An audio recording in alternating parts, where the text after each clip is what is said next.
네, 안녕하십니까. 가슴명상센터 원장 하트러브입니다.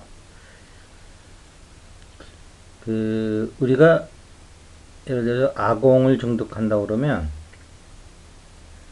우리의 뭐 의식 수준을 높인다든지 해서 이제 증득하는 걸로 알고 있잖아요.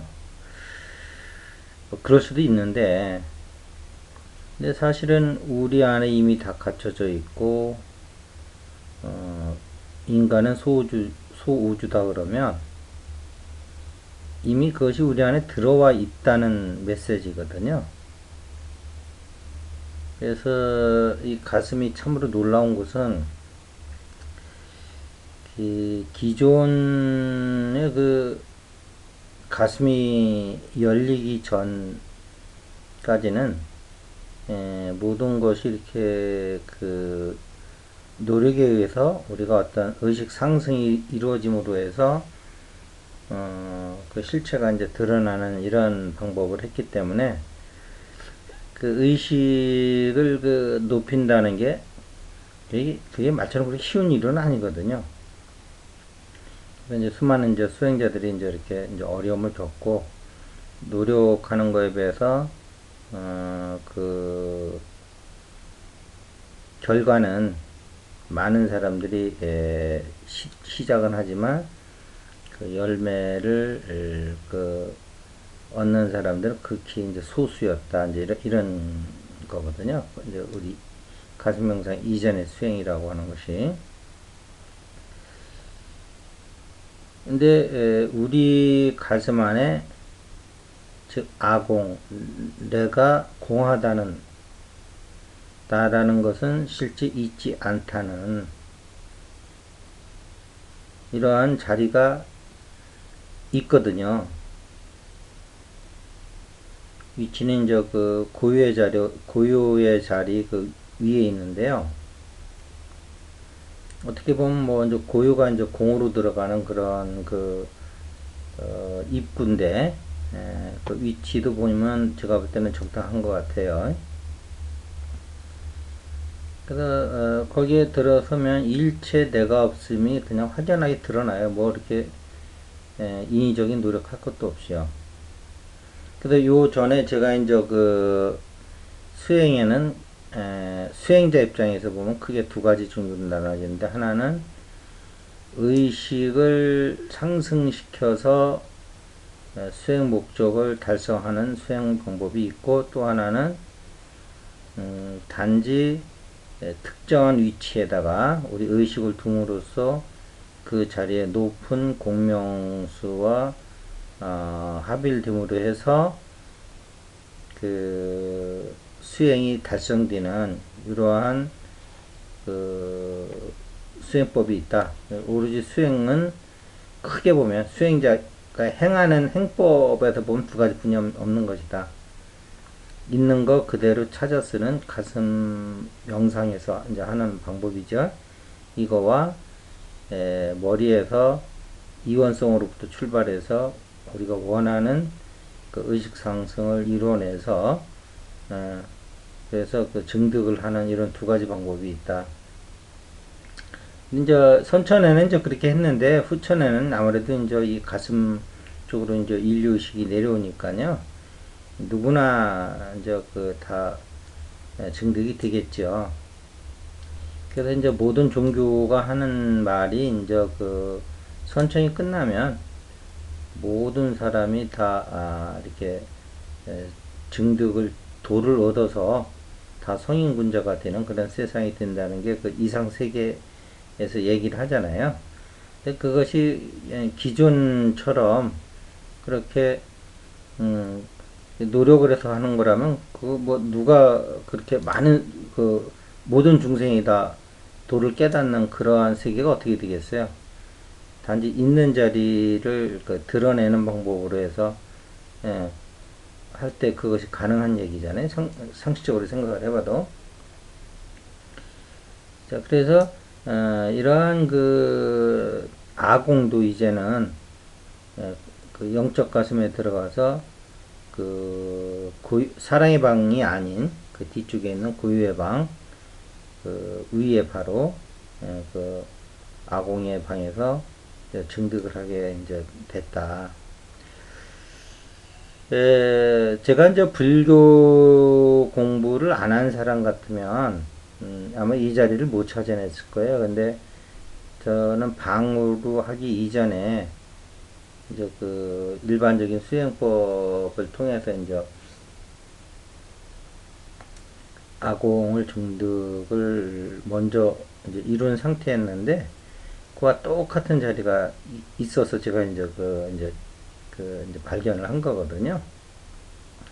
근데 뭐 일체 차이가 없어요. 나라고 할 게 없는 그 자리예요.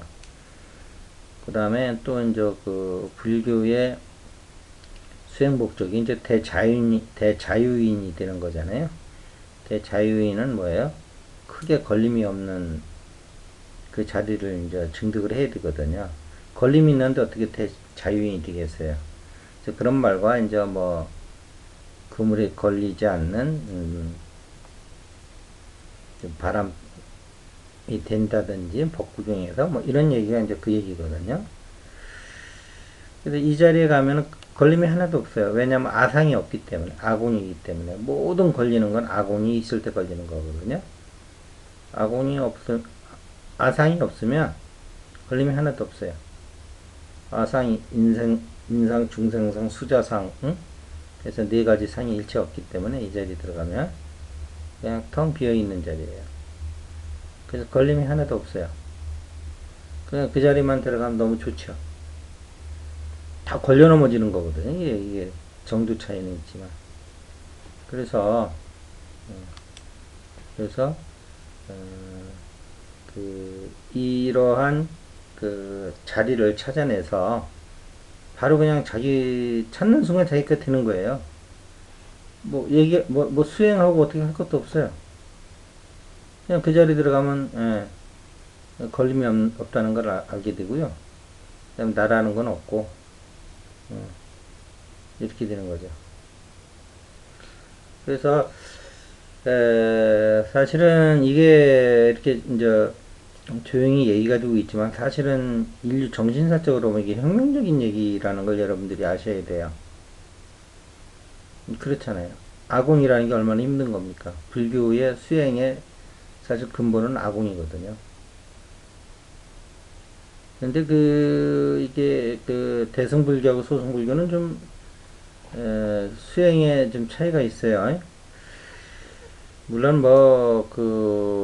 이제 일반적으로 알고 있기는 소송은 자기 개인의 열반을 목표로 하고, 우리 또 대승불교는, 북방불교는 모든 중생을 일체, 상급 우리 하하 중생이라는 목적을 갖고 있다. 이렇게 알고 있잖아요. 그런데 그거는 이제 목적상의 차이고요. 근데 이제 수행에서 보면, 예를 들면 아공을 증득하는 방법도 이분들은 다 틀려요. 소승하고 대승은. 소승은, 미시 세계를 들어가서요. 우리 의식을 통해서. 그래서 지수화풍을 보고 지수화풍이 생멸하는 걸 보고서 나라고 할 게 없다. 일체 공이다. 요렇게. 즉, 다시 얘기하면, 마음을 통해서 이제 마음을 현미경처럼 미시세계를 볼 수 있을 정도로, 가시나 니미타 사선정을 통해서, 이파사나를 통해서 이제 그러한 어떤 실체 세계를 볼 수 있는 미시 세계죠. 그러니까 볼 수 있는 수행을 해서 일체 사실은 우리가 이렇게 만법이 있고 나도 내 몸뚱아리도 있고 일체 내가 있는 것 같지만 그래서 아상이 생기지만 실제 그 근원을 파고들었더니 일체가 공이더라. 이게 이제 소승불교의 아공을 증득하는 방편이고요. 대승불교는 화두 자꾸 쭉 들어가는 거기 때문에 이렇게 미시세계를 보고 그런 게 아니에요. 그냥 어느 날 갑자기 탁 깨치는 거예요.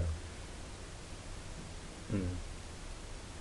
그럼 그 자리는 어디냐면 그 지수화풍이라든지 이러한 근본 그 물질들이 채소 물질들이 생했다 멸하는 그 바탕자리를 보는 거예요.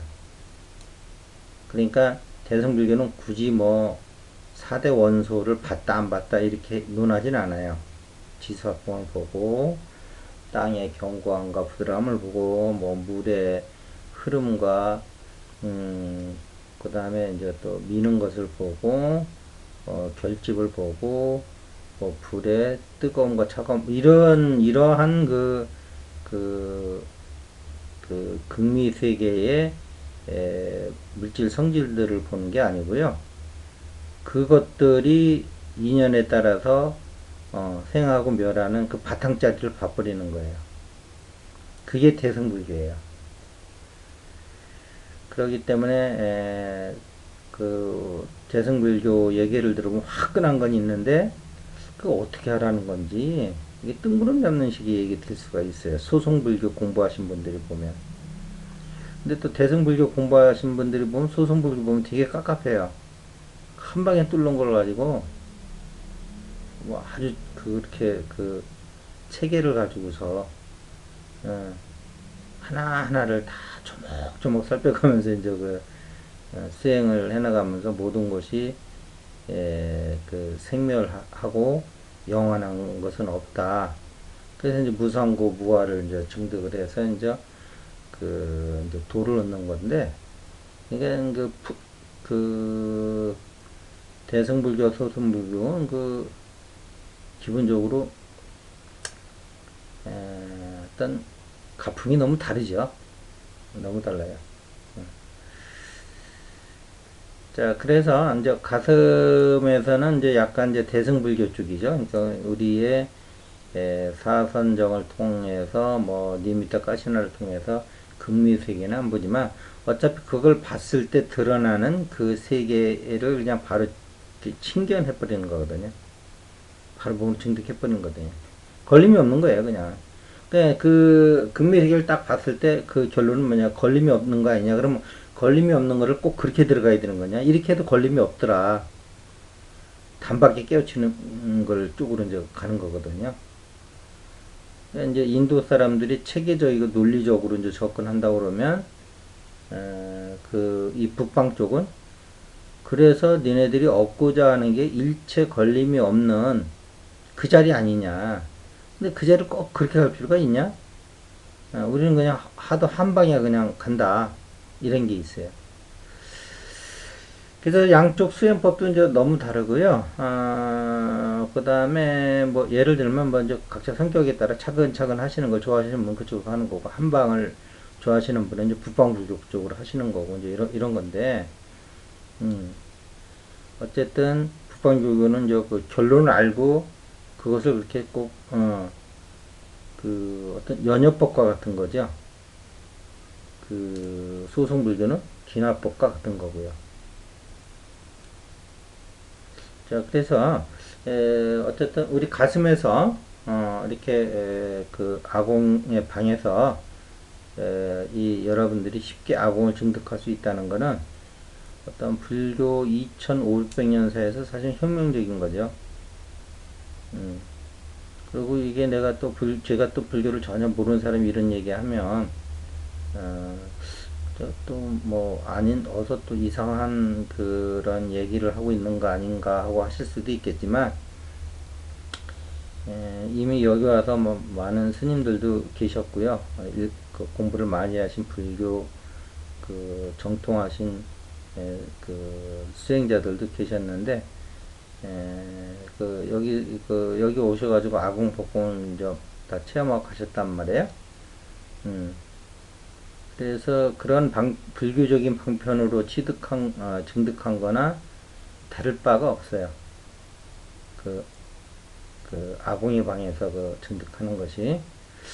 제가 그래서 앞으로도 이제 이 방을 처음 두드리시는 분이 다 아공을 기존 방편에 의해서 증득하신 분들이 아니기 때문에 기존에 증득한 방법과 방법과 동시에 이 자리를 또 알려드리려고 그래요. 그래야지 이 자리가 아주 그 화려하게 드러나는 거거든요. 그래서 이제 모든 것이 이렇게 이제 그 가슴에서 열어져 가는 그러한 그 이제 시대로 이제 가슴의 시대로 이제 이렇게 점점 이렇게 하나씩 이제 드러나기 시작하는 거죠. 예, 여러분들도 이렇게 그 가슴에서 자신을 그 있는 그대로 발견해내는 이미 완성되어 있는 존재로서 뭘 노력하고 그러는 게 아니고 그냥 찾아 쓰는 그러한 새로운 시대의 그 방법을 즉각 자기 걸로 만들어서는 좀 그러한 그 원리 어답터가 좀 필요할 것 같아요. 음.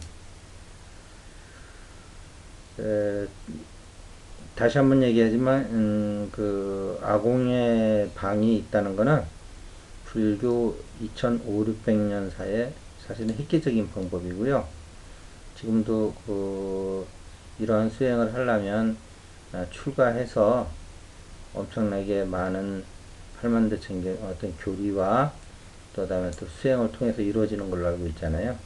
오죽하면 그것이 제대로 됐나 해서 동안과 하한과 끝나면 만행을 다 떠나시겠어요. 점검하는 거거든요, 만행이. 근데 그럴 필요가 없다는 거예요. 이미 우리는 그러한 존재예요.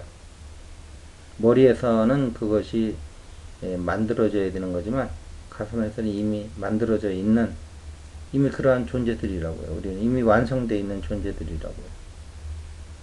그래서 여러분이 가슴에서 머리에서 만들어져 가는 존재가 아니고 가슴에서 이미 소우주로서 이미 완성된 존재라는 것을 그래서 찾아만 쓰는 바로바로 드러내는 그런 수행법으로 여러분들이 이제 수행을 전환할 때가 됐다.